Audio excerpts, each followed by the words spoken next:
Você show them, say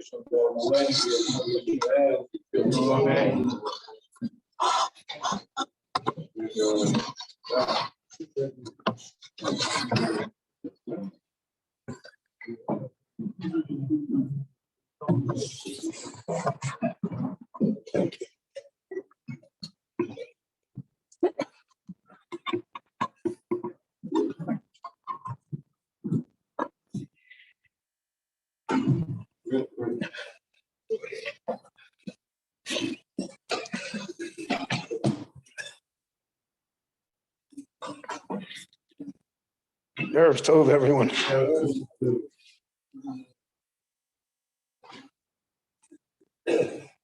This week's parsha details the tragic death of the two sons of Aaron, Nadav and Avihu, on the day of the installation of Aaron and his children as being the Kohanim to serve in the Mishkan.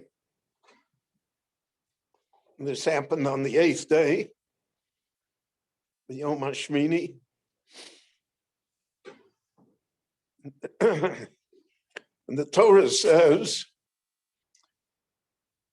that they suffered their punishment, their fate, because of the fact that they brought an Eish Zorah, a fire that was illegal, so to speak, strange fire, and they used it for the Ktoras.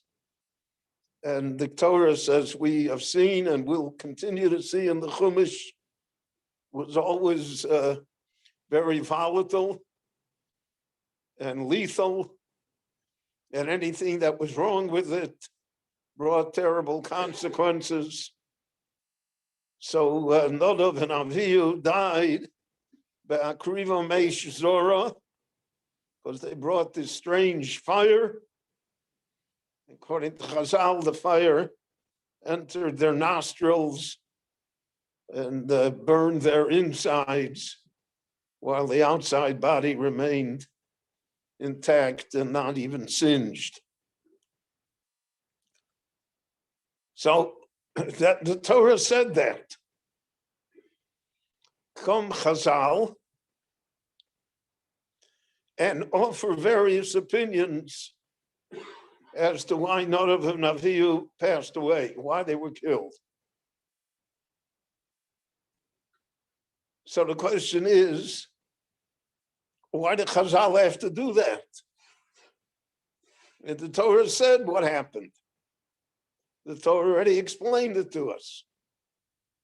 They were killed by Akriva Meish Zorah because they brought this strange fire.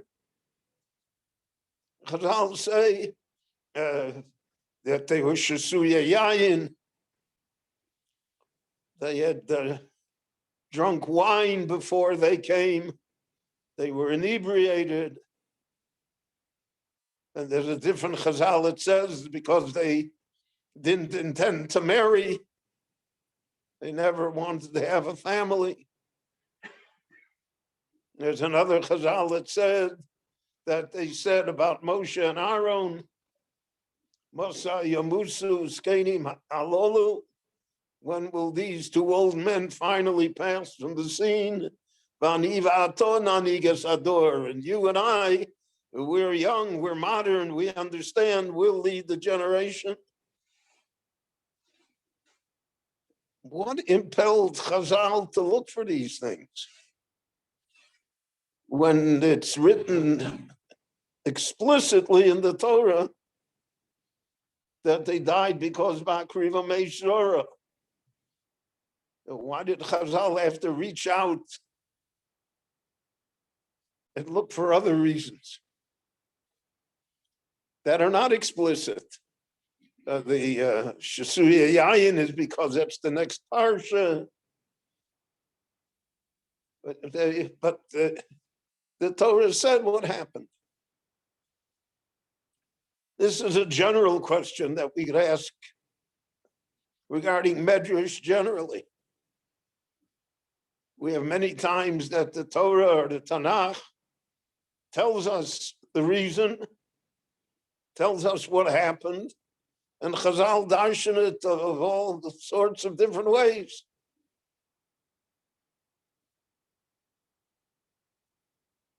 We had the example in the Megillah. The Megillah doesn't give us any justification for Haman. It doesn't explain to us why the Jewish people should have been subjected to such a decree. And Chazal looked and they said, because they participated in the banquet of Achashverosh. All sorts of things that Chazal looked at. Why couldn't they just leave it alone? It's what it says, it says. So there is a deeper understanding present here. And it is Chazal don't disagree, God forbid, with what the Torah says. But they look to see for the motivation why they brought an Eish Zorah. How is it possible that Norav Avihu should bring an Eish Zorah? And they said it must be because of other things. It's a pattern. Things that they did in life. And the pattern here is basically irresponsibility. They're not serious about the subject. Shisuye Yayin always is associated in Chazal with people who are not serious. So they get drunk. Because eat, drink, and be merry, because that's all there is. Famous quip from Bismarck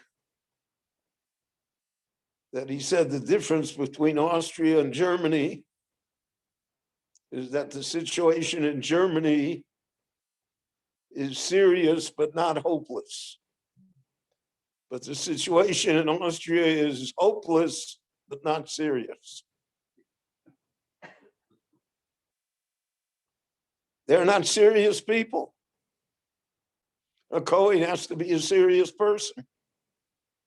A serious person doesn't get drunk. Never doesn't allow himself to become Shasuya Yayin. A serious person wants to have a family, wants to have a home, doesn't always want to be, free as a bird. He wants to accept responsibilities upon himself.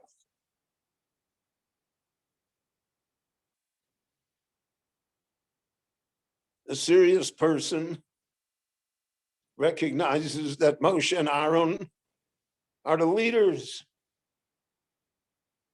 and that filling their shoes, so to speak, is no easy task.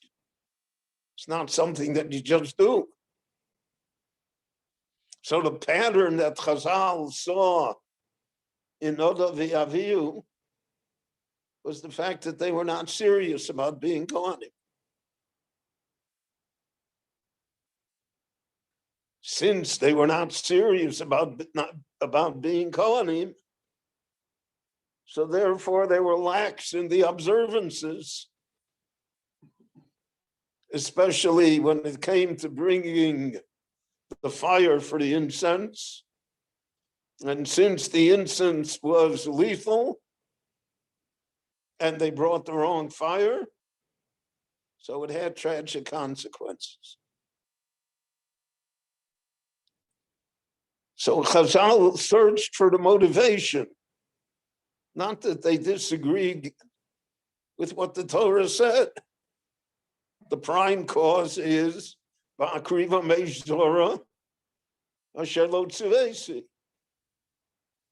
But you don't just wake up one day and say, I'm going to bring an Eish Zora. There's always a preface, an introduction that precedes these kind of events. We see that in life. People many times are what they were in the house that they were raised, or in the school that they went to, or in the friends that they had. So later on, I'm doing some study regarding a new lecture series that I would like to deliver in the summer. Mirz Hashem, we'll see. But I heard an audio book. So if you were born of Italian parentage in Brooklyn, in Bensonhurst, in the 1920s, it was muftach that you were going to be a gangster.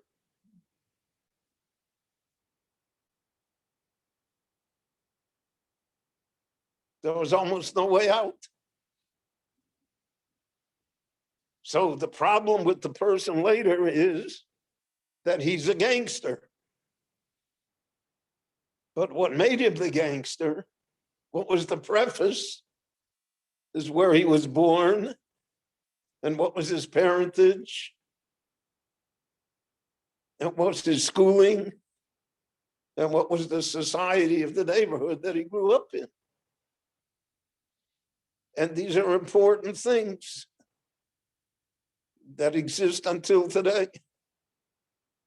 They say here in Israel, in certain sections of society, that the moment you decide what gan your 3-year-old is going to go to, the path in life is set already.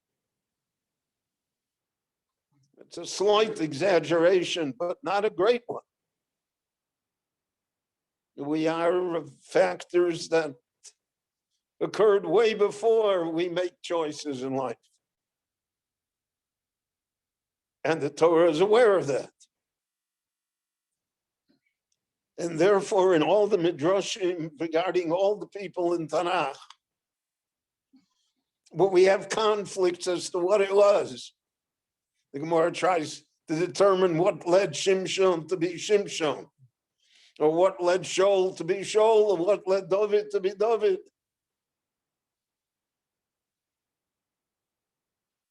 So there are different midrashim, and the midrashim seem to contradict each other.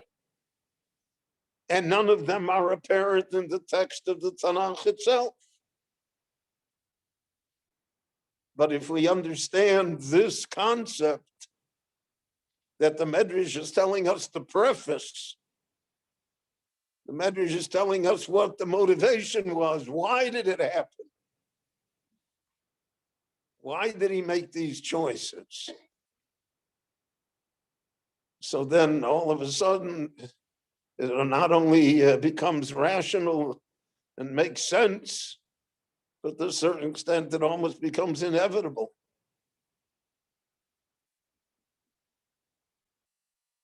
When you make David HaMelech a shepherd, and as a young boy, he has to fight lions and wolves, you get a certain personality. His personality is different than his son Shlomo, who's born into wealth and into royalty. So Chazal wanted us to understand that. And therefore they advanced all of these ideas. And that's a basic understanding that we should have of Midrashim. People take Midrashim literally, and they say, well, the Midrashim conflict. They're not conflicting. They're bringing to you different pieces of the puzzle. because we are all made up of different pieces of the puzzle. And to gain an understanding, therefore, so that's what the Torah teaches us.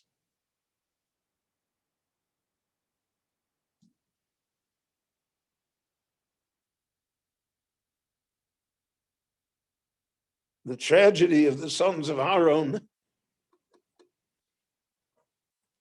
is not only that it happened, but when it happened. It happened the other day, Chazal say, of the supreme joy of their mother. She sees her husband become the Kohen Gadol. She sees her 4 sons installed as the Kohanim. She sees her brother-in-law as the leader of Klal Yisrael. She sees the glorious Mishkan that was built. And it all turns to ashes in a moment. So that's also a lesson in life. How fragile we really are. And how uncertain things really are as well. And Chazal wanted us to appreciate all of that. And therefore, this was their commentary and the way they viewed this story of the sons of Aaron in this week's Parsha. Rabbi Chananya ben Akashi Omer HaKadosh Baruch Hu Zakos Israel V'fichal Chibur Lahem Torah Mitzvot Shenemar Adonai Chafetz Aman Tzidko Yagdil Torah V'Yadir.